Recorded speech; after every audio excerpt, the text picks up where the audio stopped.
I just want to say the following. I was thoroughly captured by the book, which I read a few months ago, and I eagerly kept turning the pages to discover the next part of the story. Actually, I shouldn't say turning the pages because I was listening to the audiobook on my iPad. See how hip I am? So I not only was I exposed to the beautifully crafted words that Bonnie included in her book, but I also heard Bonnie in her own authentic voice and emotion as she was sharing her story with me. I'll actually listen to the book over the course of a month with a good friend of mine who was helping me through my daily physical stretches and exercises. From time to time, she'd have to cancel, and I was very disappointed. Not because I was missing my exercises. I may be religious about certain things, but not so much about exercise. But because I could not wait to hear how the rest of the story unfolded. Anyways, it's a captivating and insightful journey of self-discovery and individuation, and I'm sure each one of us can identify with the story when we think of our own lives, and I highly recommend it to everyone who is here this evening in written or audiobook form. So please welcome to the stage Bonny Reichert to share some of her readings of the message. Okay, I'm just going to say a couple words just to orient you. So I call this a memoir wrapped around a family story. And the reason that I say that is that ever since I was a child, my father wanted me to write the story of his Holocaust survival. And for a very long time, I couldn't do it. I was too afraid to do the research that I would need to do. And I actually never thought I would get to it. And then on a pivotal visit to Warsaw, it was a bowl of borscht that opened the door for me and made me see that maybe I could tell the story my way and to wrap my own experience, as it turns out, with food around this family story. So that's why I call it a memoir wrapped around a family story. It has my father's story, but only some of it, and it's sort of parallel journeys. So the first thing I'm going to read is from a chapter called The Numbers. And to be a little bit more specific about my father's Holocaust survival, he was born in Poland in 1930 and was in his town of Pabianice in 1939 when the war broke out. From there, he was in the Pabianice ghetto, which was not so bad as ghettos go.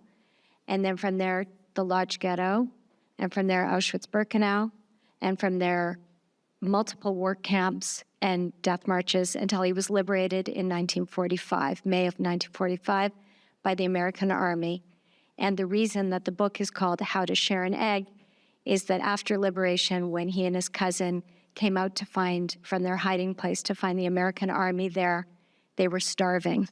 And the American Army had nothing except relish. And my dad and his cousin ate the relish and promptly got very sick.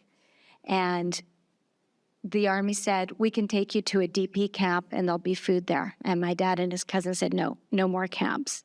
So they just started to look for food in the German countryside, knocking on doors.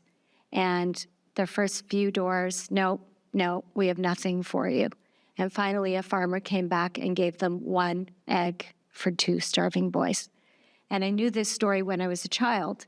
And I always thought if I ever figure out how to write this book, that's what it will be called, How to Share an Egg.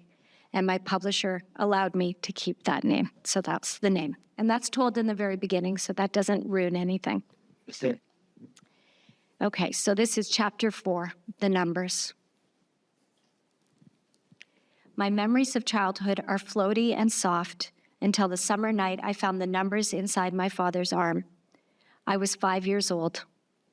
We had a built-in barbecue at the side of the house, and Mom had grilled lamb chops for dinner, the fat around the meat smoky and charred. She made a salad of cucumbers, tomatoes, and lots of fresh dill, an herb we called creepy for the feathery, persistent way it grew.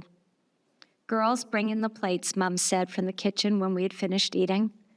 My sister started to clear, but I stayed on Daddy's lap, scooping the oily, vinegary dressing out of the bottom of the salad bowl with a spoon. That was when I noticed something colorful on his skin. What's this? I said, turning his forearm face up. There was a blue-green letter B, like my name, and a bunch of numbers. An O or a 0, a 6. Some bad men put that on me. Take it off. I started scrubbing him with a napkin. It doesn't come off, he said mildly. I looked into his big, open face. Where are the bad men? Don't worry, they ran away. I had a funny feeling in my stomach, but he shifted me onto his other knee and said, "Let's finish the salad." There were a couple of cucumbers left in the bottom of the bowl, and he spooned them into my mouth. Our brick house was a block from a river valley that cleaved the city in half. Later that evening, Dad took me to sit on the lone bench facing the ravine. It was dark, and we gazed over the treetops at the wet squiggle of river and the glowing buildings on the other side. "Look at that view," he said. "Isn't it beautiful?" The buildings sparkled. The river shimmered as it wound its way northeast. Even the air around us felt heavy with possibility. "I want you to remember this beauty," he said. I worked on memorizing the skyline. Something happened that day, some kind of transfer from Dad to me. He shared facts, a few, but more than that, there were feelings that seemed to move between us like particles in the air. What strikes me most, the thing that tells me, even today, that my father is not quite a regular human, bound by the ordinary limits of heart and mind, is that despite the horrors he had seen and felt, violence and cruelty and unfathomable suffering, some of those feelings were very beautiful. I've tried to figure this out my whole life, how the memory of finding those blue-green numbers from Birkenau stirs in me not just fear and grief, but also amazement and even a sense of wonder. In wonderment, the soul is suddenly taken by surprise, which causes it to consider attentively the objects that it finds rare and extraordinary, wrote René Descartes, the 17th century French philosopher. After surviving what wasn't survivable and finding himself in a brave new life in Canada, my dad's world became, as Descartes wrote, rare and extraordinary. It seems like we walked to the bench every evening of my childhood. It would be 40 years before I would realize that the sparkly buildings reminded Dad of his first glimpse of Montreal through the train window. The dark past was behind him. The future glowed in the distance. But at 5 years old, I didn't need an explanation. The river was full of fish. The sky was full of stars. That was enough. Your writing is just so exquisite. And one of the things I was thinking about when I was reading that passage, or listening to it, I should say, is that was a pivotal moment when you saw the numbers on your dad's arm, and that's when he started to share a story with you. Had that moment not happened, you think he would have tried to protect you and never shared the story with you? What do you think? No, he talked. He had a way of talking, that sharing stories that made the stories seem almost like fairy tales. I don't know where the insight came of the way, that he figured out how to deal with this thing. I mean, you can say nothing and you have a problem. You can say too much and you have a problem. My sisters and I, we did very well, I mean, I can't say that there's nothing. I wouldn't have needed to write this book if there was nothing, but we did very well. And I attribute that to the wisdom that my father had in unveiling this history in as age-appropriate a way as possible, bit by bit, in these stories. I thought we were special. I didn't think we were worse off. I thought my father was special, and that made us special. So, I mean, that's quite a task. It's so interesting because for many people, the numbers on the arm symbolize the Holocaust. And for some survivors, it was a badge of pride. And for other survivors, they wanted to hide it. And the same thing with children of the survivors. I know even children of survivors who actually put numbers on their arm when their parents passed away to perpetuate the memory. And I should add, there was a member of our synagogue called Dennis Erstein. Carrie, you remember Dennis? Holocaust survivor, was a member of our synagogue for many years. And he never spoke about the Holocaust. And one day he was going to see the doctor, and the nurse pulled out his arm and saw the numbers from Auschwitz on his arm. And she said, "What is that?" And he said, "Oh, it's my girlfriend's telephone number, but don't tell my wife in the waiting room." And she said, "Really? That's your girlfriend's telephone number?" And he said, "Oh my gosh, that's how little she knows." And that's when she began to speak about the Holocaust. So there's all sorts of literature about that issue, but it's interesting that triggered your interest. So let's move on to the next chapter, chapter 37, writer's block. So this chapter, I'll just stall while I find the right page.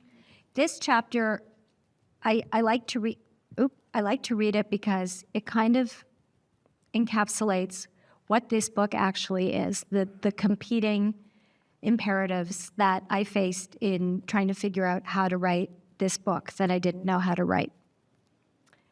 Writer's block. "You're done playing around. Let's start the book," Dad said.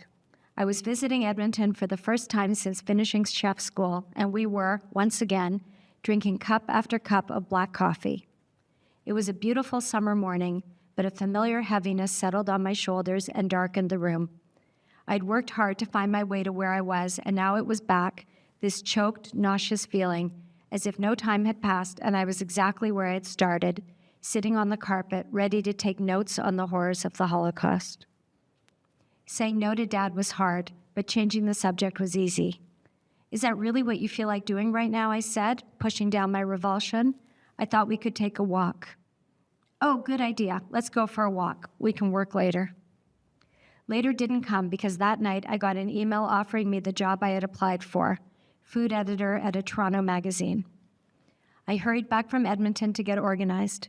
I was excited to put my food knowledge to work and happy to finally be getting back to editing, which had always been a pleasure. I love to listen for writers' voices in the words and help draw out their intentions on the page. I love to find the rhythm in their sentences. On a different level, a level somewhat removed from my conscious mind, editing also allowed me to hide a little from myself and my complex relationship with writing. Storytelling had come naturally to me when I was little, but the older I got, the harder writing had become. By the time I was a professional journalist, even small pieces, for the parenting magazine where I worked or the occasional freelance article, came out in strangled fits and spurts. Sometimes it took me an hour to write 2 sentences. Sometimes trying to write gave me such a headache I had to lie down. What gives a person a 40-year case of writer's block? Mom and I threw out my work when I was 9, planting a seed of self-doubt, but on its own, I don't know if that one act would be powerful enough to plague me into adulthood. But the Holocaust and the book. I honestly can't say how many times Dad suggested I might want to write his story. Many times, once in a while, only a few. Looking back, the pressure seems to have always been there, but when I try to get specific, my memory goes fuzzy.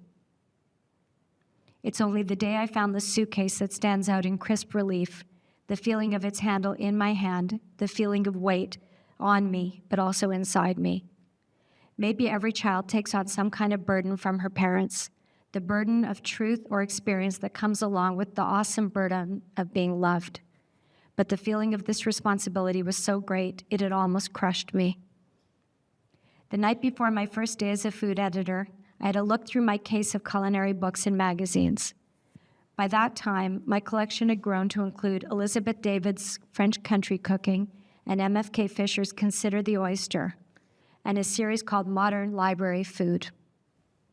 A pair of books by Ruth Reichl rounded out my collection. I ran my fingertip along the spine of my beloved volumes, so excited to join them in my own small way. I had been at the food magazine for a couple of months when my library started to whisper to me. Whenever I walked by, I could hear voices calling me. Sunday afternoons, the sun low in the sky and dinner time hard on its way, I took my books down and sat on the floor, happily surrounded. What should I make? Coq au vin, suggested Elizabeth David. No, oyster stew, said MFK Fisher. How about flank steak, Lori C. said, with homemade biscuits and spicy gingerbread for dessert. Instructions on the page were incidental. What I loved most was the conversation. I was amazed by the closeness I felt to these strangers and the return of a particular feeling, a feeling I had known writing at my desk when I was a little girl, a hot flame of recognition, a tingling, a type of excitement so intense it verged on anxiety. One day, I pulled down Samuel Chamberlain's Clementine in the Kitchen about a plucky French chef and her adventures with an American family, and reread Ruth Reichl's introduction. I came to understand that for people who really love it, food is a lens through which to view the world. For us, the way that people cook and eat, how they set their table, and the utensils that they use all tell a story. If you choose to pay attention, cooking is an important cultural artifact, an expression of time, place, and personality. For us. I knew I was included in us by the way those two letters buzzed around in my head. And yet, I didn't admit, even to myself, that what I wanted more than anything was to join in with my own book about food. Not so much a cookbook as a book about the way food made me feel. A book about Baba Sarah and our restaurants and the layered, textured role food played in my life. A book about the way food made me see the world. I didn't admit it because I knew I could write no such book. There was something waiting to be written, and it wasn't full of joy and pleasure. The book I had to write was about hunger and suffering and death, a journey into the darkest, most miserable corners of my mind. Since I couldn't write that, I didn't think I was entitled to write any book at all. So thank you for that second reading. We're so happy that you got through your writer's block. Yeah. There's a quote that says, they say we write, they say we read in order not to feel alone. So we write and we read in order not to feel alone. What do you think finally motivated you to actually write the book? Exactly that. I think it started with a desire to connect and a desire to show the complexity of the life of a Holocaust family, and it's not just one thing, and it's not necessarily what you expect. We had a lot of joy in our house, a lot, and I really wanted to get that out there. I wanted to honor my father, but as I got deeper into writing, I started to realize the universality of the things. So it stopped being about me, and it started being about the reader and about the things that bind all of us. And I can say that it feels very good right now. You know, there was a lot of healing. And even, the other thing about the book is, as a second generation survivor, it's different from a book that you would write that's a biography of a survivor. It's been filtered through a generation, sort of like that movie, A Real Pain, that's a third generation. And in transforming the story, into my vision, my life, or my relationship to the topic, and creating something new with the topic, I've had a tremendous amount of healing. It's been really good for me. I should also add, when you say we read not to feel alone, even though the book is threaded through with Jewish customs and rituals and Holocaust stories, I think whether you're Jewish or non-Jewish, you can relate to the journey you have in the story, which I think is a real important aspect of the book, which I think you're pretty pleased with, right? Yeah, it's been really wonderful. I mean, I love to talk to Jewish audiences, and I love to hear from Jewish people, of course. It's also very gratifying to hear from people from different backgrounds and have them say, oh, I'm the child of somebody who had trauma or who experienced a genocide, and I felt so good reading your book, or I felt seen with your book, or talking about the way that food and family are in the book and that they connect with it. People from Italian backgrounds, someone in Montreal, someone from a Chinese background stood up and said something at the Montreal Holocaust Museum. It was amazing, actually. And I've had just all kinds of different people from different backgrounds. And that feels so good, because I think what we want as Jewish people is to universalize our experience, right? We don't want to just be in a silo that's just us. And so I love that. Well, I often say that if all we do is teach the Holocaust to Jewish people, we're not another Holocaust of educated Jews. So we need to outreach, and I think this book is a wonderful example of that. Our last reading is going to come from chapter 34, and it's called Toe Cruncher. Please. This is a little lighter. A little. Ellie, do you have a page number for that? Because I do have pages 159 to 60. Thank you. Oh, there it is. So in the narrative, I have all these different food events, and one of them is that I went to chef school at 40 years old. So that's what this is about. The chapter is called Yes, Chef. A few weeks later, I walked into culinary skills lab with a red toolbox in my hand. The blades of my knives glimmered in the fluorescent light as I unpacked them and laid them on a clean towel. Underneath my stiff uniform, a steady thrum of energy pumped through my body. Students all over the classroom were getting to work on our first assignment, consommé. By the time Chef came over to my workspace, my vegetables were beautifully brunoised. I had separated the eggs and mixed them with ground turkey and seeded tomatoes for my raft. Chef was a heavy-set man, tall and barrel-chested, with thick blonde hair cut short. As he approached, I stood a little straighter in my jacket and neckerchief. "Hi," he said, towering over me. "Good morning, Chef." I couldn't believe he had noticed the quality of my work from across the room. Then again, I had been handling a knife since before most of my classmates were born. "Do you want to see my cuts?" I reached for my carrots. He made a dismissive gesture with his hand. "I have a question for you." "Yes, Chef?" He was so close I could smell his last cigarette. "Are you wearing your steel-toed boots?" "Yes, of course." They were a required part of the uniform. "Show me, please." I pulled up my checkered pant leg and stepped forward with my right foot. He nodded, took a look around, stroked his chin. Then, without warning, he picked up his own steel-clad foot and brought it down hard on the cap of my boot. A wave of vibration traveled through my body. I wiggled my toes.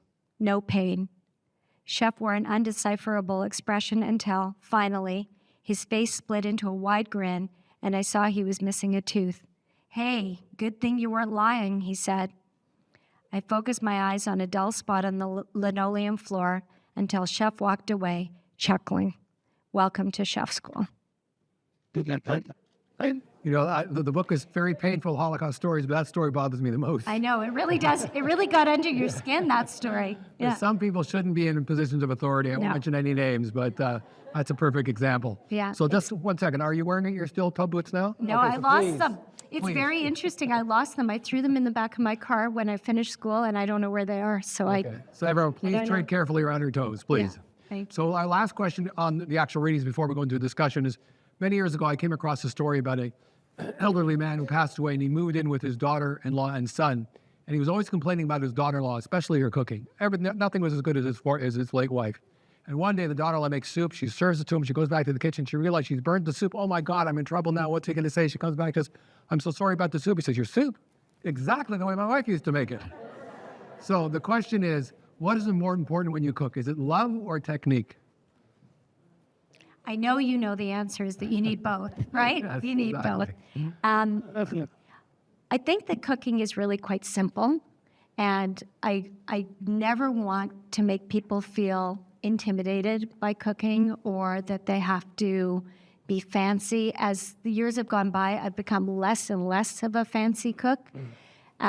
You have to have the desire. You know, it helps if you feel joyful. You can't always feel joyful. Sometimes, you know, I'm throwing chicken thighs on a sheet pan and putting some potatoes around them and calling it dinner. So people are busy, but you need to know a little bit and you need to care a little bit. And the quality of your ingredients is important too. Okay, good answer. My first general question is, can you describe for a few minutes the relationship with your parents? Beautiful, textured, complex. I mean, I think, you know, I would guess that everybody would say that. I grew up, I'm a Gen X, and we just found a meme the other day that Gen X raised on neglect and hose water. I was very free. I had 3 older sisters, and my parents were kind of preoccupied with them. And I roamed the neighborhood. I had a kind of freedom that is unthinkable now. But my parents were, you know, very much on it in terms of parenting. And of course, my dad and I enjoyed quite a close relationship. My mom would say, sometimes we'd start talking, and my mom would say, "Oh, I'm leaving the room. I can't stand your philosophizing." Like we would talk about the meaning of life and, you know, various things. So, yeah. Good. You know, I've been on the March of the Living many times, and this is with your dad, but with so many other survivors. I remember one time I was in Majdanek for half an hour, and I didn't have a hat on. It was the middle of January. I didn't think I could survive for another minute. And these people, these Holocaust survivors like your dad, survived the most incredibly difficult circumstances, and they came out of the Holocaust with joy and with love and with incredible humor and positivity. How do you explain that? It's that wonderment piece that I read. I really believe that. And that piece about Descartes and wonderment, I was stuck in that chapter, which is a really important chapter in the book. And I went to an evening out, and it was the nature writer. His name is it Robert McFarlane? Yeah. And he was giving a talk, and he started talking about Descartes and wonderment, and I'm scribbling notes. And, I was like, oh, that's it. And I went home and looked it up. I think that idea of losing so much and almost losing everything, and then finding yourself alive and your whole life ahead of you, I don't think that's ever left him, the joy of that. You can't find a more joyful person, a more person that's oriented toward pleasure and gratitude. It's amazing, and what an amazing thing to grow up with. Beautifully said. Thank you. Thank you. Now, in the book, there's a lot of personal details. Did you have some quandaries about how much you should reveal about your life? Yeah, at first, that was very hard. And then I realized that you can't write a memoir and be worried about that. And I started to, it's kind of a form of detachment, I guess. I started to think things aren't good or bad. They just are interesting. And so, and the details of my journey are really the same as everybody else's, right? We're all the same, basically. And so that really helped me just say, okay, I'm just a character. I'm just a person like we all are. And I'm going to do it that way. And the other thing I told myself is I'm not telling people, I'm just telling the computer, right? So you kind of forget about the fact that there's going to be somebody on the other end. But it's deep self-discovery and then radical self-acceptance.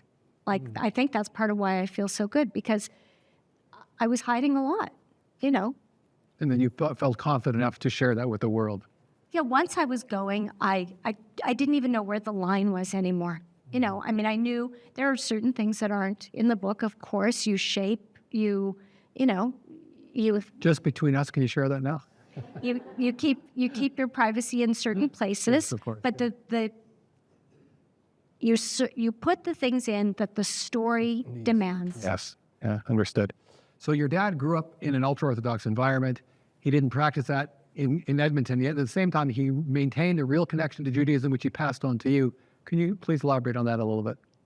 Yeah, not just Judaism, but he almost carried this Hasidism in his soul. Like he had these 9 years of being a Ger Hasid, and then the war broke out, and he still loves to talk about how he was a Ger Hasid and they were close to the Ger rabbi, and it gives him a lot of joy. And I think it playing psychologist here, those are his earliest, deepest, best memories. So I think that the association between, Yiddishkeit and joy is a very firm one. And that's how we were raised. We weren't religious, but, happy to go to shul. And he often took us out for a treat after. That helped too. To one of the restaurants. Not the kosher restaurant, right? No kosher restaurant. No. We often went. It is about joy. So we were not religious, but we were very joyful. We enjoyed. And I have to say, just because you're not religious doesn't mean you're not really practicing a meaningful Jewish life. And so that's a perfect example of it. Yeah. And I consider myself very spiritual, but not super observant. So. Same here. Yeah. So the last question is, if there's one lesson you hope readers take away from the book, one thing, what would that be? The thing that I learned through the writing of the book, or that crystallized for me through the writing of the book, is we love our parents and we want to make them happy, but at a certain point, you have to understand that your parent or whoever loves you doesn't know what you need. That's your job, to figure out what you need and to find your path. And nobody can do that for you. And you have to be brave and you have to find your way. And that's what I realized. And I try, to remember that with my kids too. Mm-hmm. It's beautifully said, because you earlier mentioned how your dad loved Hasidism, and you as well to some extent. And there's a beautiful Hasidic story about Rav Zusha, who was on his deathbed, and the student said to him, "What are you afraid of when you go to heaven and God is going to ask you?" And Zusha says, "I'm not afraid God is going to ask me, why weren't you like Abraham or Isaac or Jacob or Solomon or David? I'm afraid God is going to ask me, Zusha, why weren't you like Zusha? Why weren't you yourself?" And it's so wonderful to see how in this book that you were able to find yourself, individuate, and express yourself the way you did. So a big hand. Thank you. Thank you. And I'd like to ask Rabbi Avi Kaufman to come up to say a few words as well. Mic going down. What an honor it is, Bonnie, to get to know your father and see this beautiful and impressive way in which you honor and love him. It's a real treat to listen to you. And you mentioned in one of your online articles that your book has been inside you for decades and that you weren't sure you would ever get it out. And we are certainly glad that you did. And I'm sure I speak for many of us here when I say that we can't wait to read it. It's also brilliant the way you weave together your dad's survival with the themes of sustenance, food, and family. It truly touches the heart. And what a blessing to have your dad here with you and with us here this evening.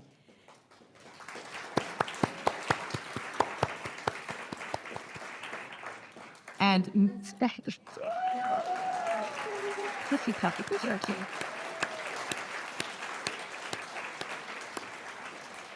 It's okay. I was reading about the way he makes brown butter eggs for you, and may you continue to make brown butter eggs for Bonnie for years to come. And of course, we can't wait to taste your homemade treats that you made and brought for us. And I believe one of those treats, I was reading about the jelly squares that you made, and I know you brought those, so everybody's going to run to them. I know that. We have some refreshments for you and some food afterwards just behind the partition. But what a sweet way to end such a meaningful evening. And thank you so much for sharing your powerful and moving story with us. Thank you.